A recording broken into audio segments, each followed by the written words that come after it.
Pessoal, nesse vídeo eu quero falar com vocês desse apagão aí na Receita Federal. Que história é essa? O que que isso significa em termos de concurso da Receita Federal, que eu sei que é algo muito esperado por vários de vocês. E quero falar também sobre essa judicialização que a gente está vendo aí nos concursos, né?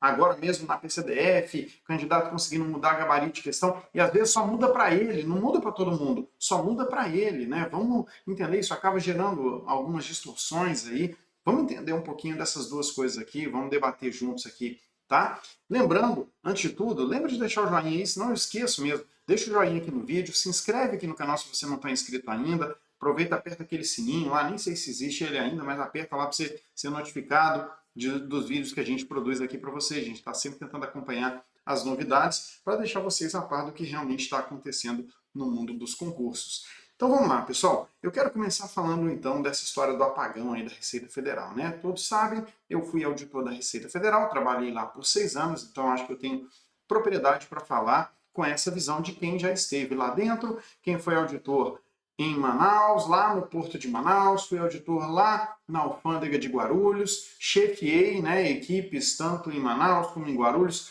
em Brasília também, né? Fui auditor em Brasília, fui chefe de divisão em Brasília também. Tive contatos diversos lá com outros órgãos, inclusive com a aduana daqui dos Estados Unidos, né, com o pessoal do ICE, que é um pessoal meio que uma coisa mais policial da aduana. A aduana aqui dos Estados Unidos ela tem duas, né, basicamente. Tem o ICE, que é mais policialesco, assim, e tem a CBP, que é uma aduana ali mais realmente de alfândega e tal. Tive contato com os dois. Na época também eu tinha reuniões com o secretário da Receita Federal, especialmente quando eu estava em Brasília. Enfim, tive uma oportunidade de conhecer bem o órgão. Então acho que eu consigo falar com tranquilidade sobre isso. E basicamente que história é essa, tá, pessoal? Os auditores da Receita Federal, e vale para os analistas também, estão extremamente indignados, mas não é nem só com o governo, com o Bolsonaro, não sei o que, não. Eles estão muito indignados com quem está perto deles ali, com o secretário da Receita Federal, tá? Bastante indignados, bastante chateados com o secretário da Receita Federal, o Tostes, e também, claro, com o Ministério da Economia, beleza? Por quê, pessoal?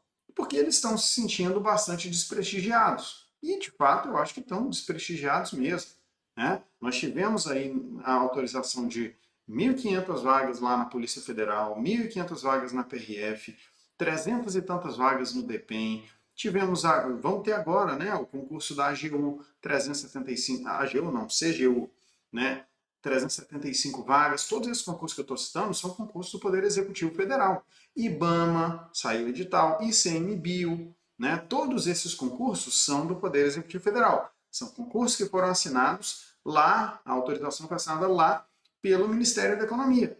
E o da Receita, está lá o pedido parado e nada dele ser assinado, né?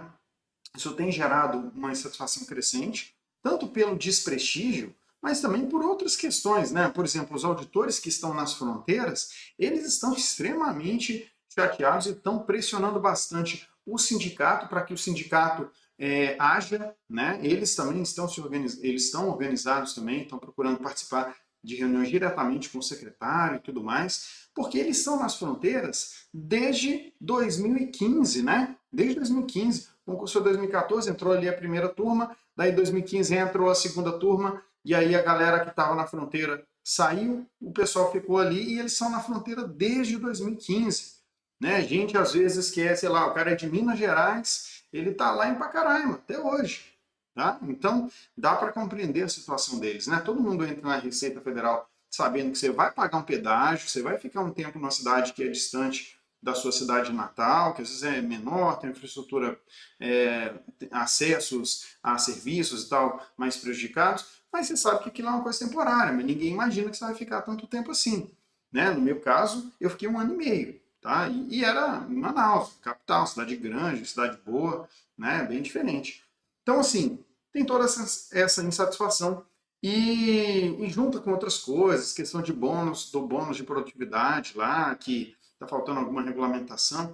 E aí, com tudo isso, os auditores da Receita decidiram, então, criar esse tal de apagão, tá? Como é que vai ser isso? Já teve uma coisa mais ou menos parecida na minha época, tá? A ideia desse apagão, pessoal, basicamente é o seguinte, é que durante 2 dias, tá? Deixa eu até ler aqui, porque eu preciso realmente me lembrar, acho que é terça e quarta, é isso mesmo.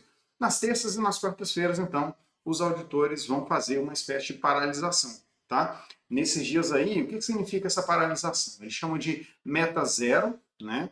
Lá na fiscalização. Então, o que significa meta zero? Os auditores têm metas lá de fiscalização, só que nesses 2 dias eles não vão cumprir as metas, tá? Na prática, eu sei que muita gente cumpre a meta sim, só não registra nos sistemas. O cara faz a fiscalização, até para se precaver e tal, o cara faz a fiscalização, só que ele não registra nos sistemas, e aí no sistema parece que não rolou nada naquele dia, que não teve fiscalização, não teve nada, tá? Mas a ideia mesmo seria que o pessoal parasse naqueles dias, mas não, da minha experiência, pode ser que agora seja diferente, não era exatamente isso que acontecia, tá? Com bastante gente, pelo menos. Fora essa história de meta zero, isso se desdobra, claro, para outras áreas, tá? Você, por exemplo, o pessoal nesses dias não vai participar de nenhum curso, de nenhum treinamento, de nenhuma reunião, né? Reunião, eu digo, reunião de trabalho, né? Com a administração ali da Receita Federal, tá? Então vão ser dias ali que, pô, eventualmente não vão fazer plantões. O pessoal de análise de risco, eu fazia análise de risco na Receita, né? Análise de risco, ela acontece, por exemplo, quando você tem ali as importações, chega um avião lá em Guarulhos, ou chega um navio lá em Manaus com um monte de carga, você faz uma análise de risco ali para verificar mercadorias que você cruza ali informações e tem uma suspeita de que, olha, isso aqui tem cara de que tem problema, tem cara de que tem uma fraude, uma falcatrua, não sei o quê, e você exige então que aquela carga seja bloqueada para que um auditor faça uma verificação mais pormenorizada. Eu fazia esse tipo de análise de risco e que é muito legal, por sinal, é muito interessante. A Receita tem informação para caramba, dá para você fazer um monte de cruzamentos diferentes. Enfim, então os auditores estão com essa ideia aí de fazer essa paralisação, tá? Esses motivos que eu citei até aqui, eu considero que são motivos muito justos até, né, da indignação da Receita, dos auditores, dos analistas, né, todos esses pontos que eu citei aqui. Tem um ponto em particular, que é um dos pontos que eles estão colocando aí como motivo dessas paralisações, que é o fato de que agora, no dia 10 de dezembro, vai acontecer o retorno, né, ao trabalho presencial, né, porque até agora eles estão trabalhando à distância por conta da pandemia. Vai acontecer no dia 10 o retorno ao trabalho presencial e eles estão alegando que não tem um plano, então isso está sendo feito de forma meio atribulada, de forma meio confusa e tal. Então esse é mais um dos motivos da paralisação. Sinceramente, tá? E aí é a minha opinião, eu respeito as opiniões diversas, mas eu acho que isso não é motivo. E acho que isso ainda é um problema, tá? Porque eu sempre achei isso errado na época que eu estava lá. Eles ficam sempre criando, tá, um monte de demandas, e aí quando você tem um monte de demanda, sabe o que acontece? Você acaba que meio que nivela tudo. Sabe quando assim, você está chateado com alguma coisa, pô, você quer que uma certa coisa mude. Ah, sei lá, eu quero que saia um concurso da Receita Federal, porque, sei lá, a gente precisa resolver, precisa de mais gente aqui, não sei o quê. Só que aí, em vez de você focar em brigar por aquilo ali, que é o que você realmente quer e que é o mais importante para você no momento, você fica criando, colocando mais um monte. Ah, não, eu quero que tenha o concurso, mas eu quero que tenha isso, eu quero que tenha aquilo, não sei o quê. Fica uma negociação ruim de você fazer e você ainda corre o risco de acontecer, sabe o quê? Do governo ir lá e não, você quer esse monte de coisa? Então, beleza, eu vou atender todas essas coisas pequenininhas que você está pedindo e a coisa grandona eu não vou atender, é uma negociação. Pô, estou fazendo parte das coisas que você pediu. Então, volta a trabalhar aí e não fica me enchendo. Tá? Eu acho que isso é ruim. Você tem que falar, pô, o que você realmente quer? E brigar pelo que você quer. Não brigar por um monte de coisa. E eu não acho que é nem justo essa briga para, que não sei o quê, que a gente não pode voltar para o trabalho presencial. Tá? Eu acho, sinceramente, tá? Para com isso. Todo mundo já está vacinado, né? Cobrador de ônibus não parou. Cobrador de ônibus trabalhou janeiro, trabalhou 2020 inteiro, trabalhou 2021, né? Policial e assim por diante. E eu acho que o auditor da Receita Federal, ele não tem mesmo que se dar esse luxo. Se eu fosse auditor, eu não ia estar em casa nada. Eu ia estar trabalhando lá com meus colegas. Quando eu era auditor da Receita, teve uma época que eu fiz uma cirurgia no meu joelho, eu podia ficar 90 dias em casa, tá? Podia ficar 90 dias em casa. Pô, deu 30 dias, né? Deu 30 dias, pô, tudo bem, estou usando muleta aqui ainda, meus colegas se lembram disso, isso aí tem um testemunho até. Pô, tô aqui em casa, meu trabalho é no computador, ar-condicionado, não sei o quê. Fico aqui o dia inteiro em casa de bobeira no computador. Por que que eu não posso ir lá trabalhar? E eu fiz exatamente isso. Tá? Eu não renovei atestado médico, esses negócios aí. Só peguei o mínimo ali por conta da cirurgia mesmo. Era uma cirurgia que tinha que pregar 2 pedacinhos. Era, na verdade, um pedaço do meu osso, né, que se soltou da cabeça do fêmur. E aí tinha que prender com 2 parafusos. Então, dei um tempo ali para ficar um pouco mais em repouso, mas depois disso, cara, eu ficar sentado aqui em casa mexendo no computador, eu ir lá para a Receita mexendo no computador, pô, tô ganhando, tô sendo pago para isso, eu vou para lá. E fiz isso, tá? Então, assim, eu acho, pô, para com isso, tá? Para com isso. Quer usar 5 máscaras? Usa 5 máscaras se acha que é o caso. Mas não acho que faz sentido não retornar ao trabalho, tá? Uma coisa pô, as atividades que já são feitas mesmo à distância, enfim, tranquilo, mas aquelas atividades presenciais não tem por que não retomar. Na minha visão, tá? Minha opinião. Queria falar agora rapidamente sobre essa história da PCDF também, tá? Porque o que aconteceu, pessoal? Teve uma questão na prova da PCDF flagrantemente incorreta, tá? Que era uma questão que falava, entre outras coisas, que o Distrito Federal era dividido em municípios, e nós sabemos que não, o Distrito Federal não pode ser dividido em municípios, está na Constituição Federal. E o pessoal entrou com recurso, o Sebrasp não atendeu, manteve o gabarito do jeito que estava, e aí, qual a alternativa quando a banca mantém o gabarito? É você entrar na justiça. Na justiça é sempre mais complicado mexer com mudança de gabarito, porque na justiça o juiz, se a coisa estiver ali meio zona cinzenta, o juiz não vai se meter. Agora, quando é um negócio flagrantemente incorreto, como esse caso, aí o juiz se mete, porque aí o juiz entende que houve uma violação à legalidade. Houve uma violação à legalidade. O juiz ele se mete quando tem violação da legalidade. Se for só a história lá do mérito administrativo, né, de, pô, não, isso aqui é um juízo de valor da banca. Se for isso aí, o juiz não se mete. Agora, quando tem uma violação da legalidade, o juiz se mete. Qual que é o problema? O problema é que as decisões que eu vi, pelo menos até aqui, eles me corrigem se eu estiver errado, mas as decisões que eu vi até aqui, elas só valem para o candidato que entrou com o pedido.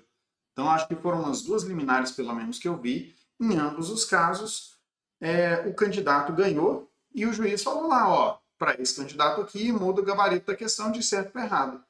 E aí fica uma coisa torta, né? Fica aquela coisa ali, poxa, para essa pessoa aqui, ela vai ganhar um ponto, as outras não. Porque quando você entra com recurso administrativo e a banca muda o gabarito, muda para todo mundo, vale para todo mundo. Só que quando é na justiça, não. Né? E aí depende, na verdade, da decisão do juiz. Eventualmente o juiz pode ir lá e mandar a banca realmente mudar para todo mundo. Mas muitas vezes o normal, eu diria que até o mais comum é que a decisão seja voltada só para aquela pessoa que entrou com o pedido, né? O pessoal do direito conhece melhor do que eu, mas eu sei que tem uma frase que eles usam muito, que é assim, o direito não socorre os que dormem, alguma coisa assim. E é para dizer o seguinte, olha, o direito, ele está aí para ser utilizado, para ser invocado pelas pessoas, porque se você não invocar o seu direito, ninguém vai fazer isso por você. Fora certas situações, você sabe que tem lá os crimes de ação penal incondicionada, não sei o que e tal, mas nós não estamos falando disso, né? Então, em regra, o direito não socorre os que dormem. Você deu bobeira, você ficou marcando bobeira ali, pô, tinha aquela questão ali, não vai estar na justiça, não, deixa assim, tá bom mesmo, não sei o quê.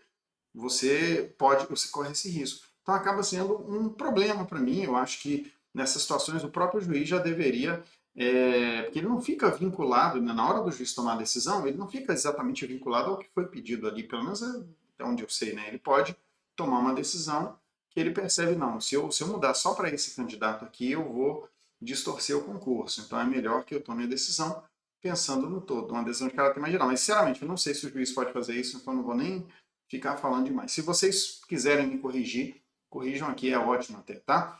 Então, é isso. Tem uma questão tem uma questão que é de análise combinatória, que aí eu já acho que é a tal da zona cinzenta, tá? Muita gente está falando de uma questão ali das pessoas que se cumprimentam, né? Acho que as mulheres que se cumprimentavam ali dando acenos, e o pessoal está achando que a questão está errada, porque deveria ter sido usada a fórmula de combinação, e aí o resultado acho que era 190 cumprimentos, mas na minha visão, pessoal, essa questão é a zona cinzenta, tá? Porque a interpretação do Sebrasf, ela não está errada de todo.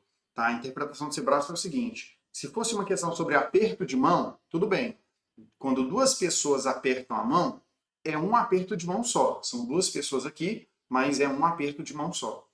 Quando você está falando de pessoas que se cumprimentam fazendo acenos uma para outra, aí não. Aí são dois acenos. Eu faço um aceno para você, você faz um aceno para mim.